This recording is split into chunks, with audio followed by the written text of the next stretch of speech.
जय हिंद साथियों, कैसे हैं आप सभी। तो चलिए दोस्तों स्टार्ट करते हैं साइंस की क्लास। ठीक है, तो दोस्तों आरआरबी ग्रुप डी के लिए क्लास चलती है डेली और इस क्लास में 25 क्वेश्चन होते हैं और सभी क्वेश्चन दोस्तों मोस्ट इंपोर्टेंट क्वेश्चन होते हैं। ठीक है, तो आपको क्लास स्किप नहीं करनी है। जैसे ही दोस्तों ये टॉपिक यानी क्लास कंप्लीट हो जाएगी तो उसके बाद में ये सारी पीडीएफ को एक जगह कंबाइंड करके आपको मैं ये प्रोवाइड करूंगा। ठीक है, तो सभी साथी चैनल को सब्सक्राइब कर लीजिए और क्लास को लाइक भी कर दीजिएगा दोस्तों। चलिए देखते हैं आज की क्लास का पहला क्वेश्चन है, घंटा धातु में यानी कि कॉपर और किसको शामिल किया जाता है। बताएं साथियों, घंटा धातु में किस यानी कि कॉपर और किसको शामिल किया जाता है। चलिए साथियों बताते हैं, राइट आंसर हो जाएगा इसका, जल्दी से बताएं सभी साथी, इसका राइट आंसर क्या है।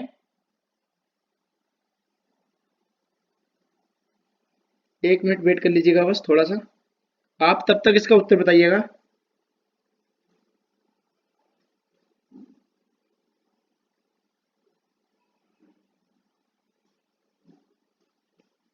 चलिए जल्दी से बताइएगा।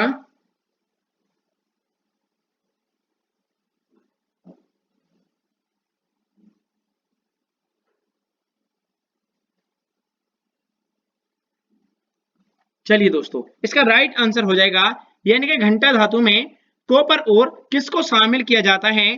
तो चलिए साथियों राइट आंसर इसका यानी कि दोस्तों यानी कि SN ऑप्शन नंबर वी। ठीक है, SN ऑप्शन नंबर यानी कि वी। ठीक है, स्नेडियम। नेक्स्ट क्वेश्चन है, चलिए साथियों क्वेश्चन नंबर है यानी कि 2, हरित क्रांति के जनक के रूप में किसे जाना जाता है।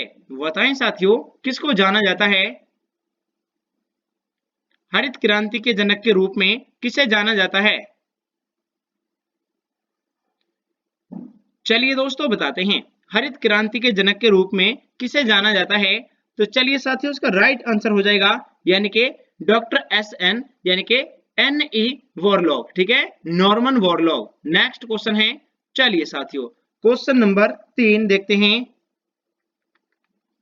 पैंथरा टिग्रिस डैश का वैज्ञानिक नाम है। बताएं साथियों पैंथरा टिग्रिस किसका वैज्ञानिक नाम है। चलिए दोस्तों बताते हैं, पैंथरा टिग्रिस किसका वैज्ञानिक नाम है। तो साथियों यह हो जाएगा यानी कि दोस्तों बाघ का, ऑप्शन नंबर बी। ठीक है, बाघ। अगला क्वेश्चन है क्वेश्चन नंबर 4। चलिए, चेहरे में कुल कितनी हड्डियां होती हैं। बताएं साथियों कितनी हड्डियां होती हैं। चेहरे में कुल कितनी हड्डियां होती हैं।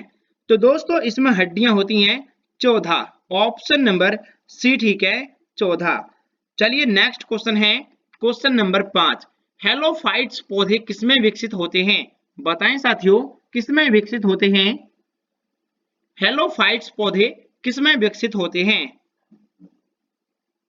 तो साथियों यह होते हैं यानी कि दोस्तों खारा पानी, ऑप्शन नंबर डी। ठीक है, खारा पानी, ऑप्शन नंबर डी। ठीक है, चलिए क्वेश्चन नंबर 6 देखते हैं,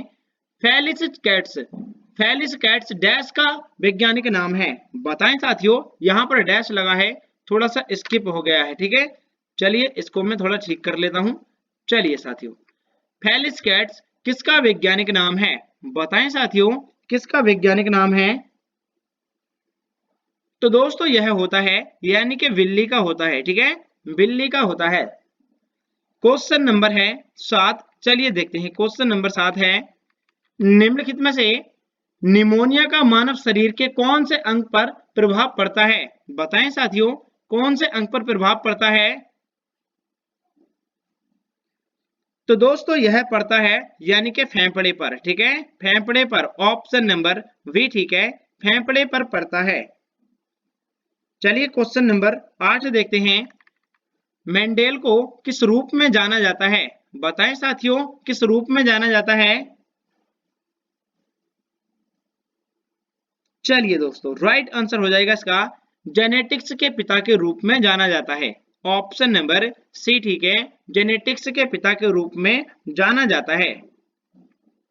अगला क्वेश्चन है क्वेश्चन नंबर यानी कि नेक्स्ट, निम्नलिखित में से किसको आत्मघाती कोशिकाओं के थैले के रूप में भी जाना जाता है। बताएं साथियों किसको जाना जाता है। चलिए साथियों बताते हैं। राइट आंसर हो जाएगा यानी कि दोस्तों लियोसोमो, ठीक है, लियोसोमो ऑप्शन नंबर यानी कि दोस्तों ए ठीक है, लियोसोमो।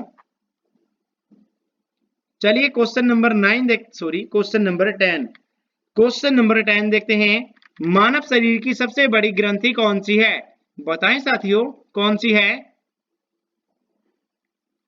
मानव शरीर की सबसे बड़ी ग्रंथि कौन सी है?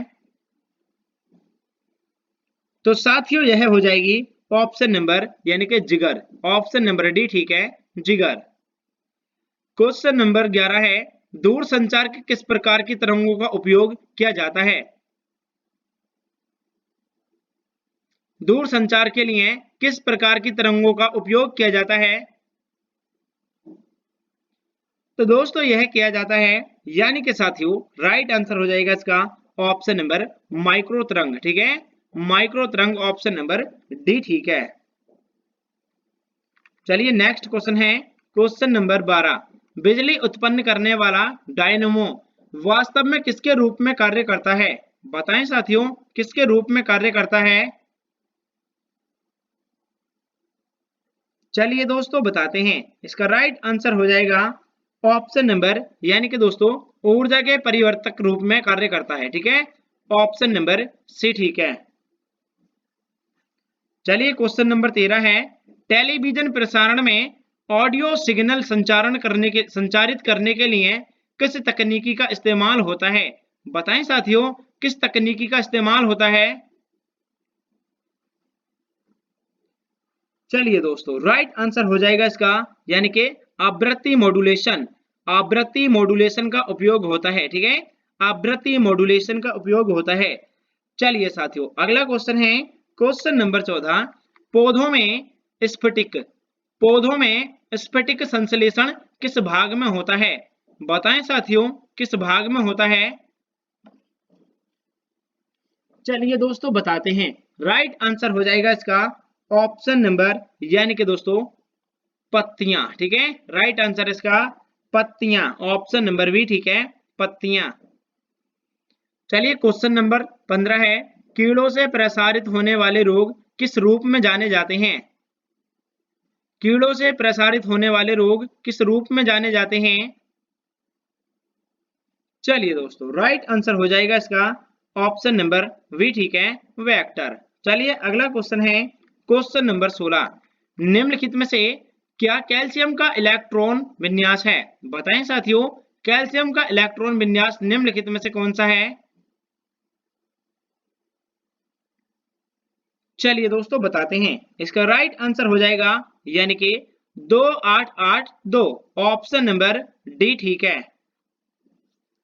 चलिए नेक्स्ट क्वेश्चन है क्वेश्चन नंबर 17। चलिए क्वेश्चन नंबर 17 है। मानव शरीर की दूसरी सबसे बड़ी ग्रंथि कौन सी है? बताएं साथियों कौन सी है? मानव शरीर की दूसरी सबसे बड़ी ग्रंथि कौन सी है? तो साथियों यह हो जाएगी अग्नाशय, ठीक है, अग्नाशय ऑप्शन नंबर डी ठीक है। एनोना स्क्वामोसा का वैज्ञानिक नाम निम्नलिखित में से कौन सा है? बताएं साथियों कौन सा है? तो दोस्तों यह हो जाएगा यानी कि custard Apple, option number A ठीक है, custard Apple option number A सही है। चलिए क्वेश्चन नंबर नेक्स्ट है। किस विटामिन की कमी रात का अंधापन पैदा कर सकता है? तो साथियों वह कौन सा विटामिन है जिसकी कमी से रात का अंधापन पैदा होता है? चलिए दोस्तों राइट आंसर हो जाएगा इसका यानी कि साथियों विटामिन ए, ठीक है, रतौंधी। विटामिन डी का स्रोत निम्नलिखित में से क्या है? विटामिन डी का स्रोत निम्नलिखित में से कौन सा है?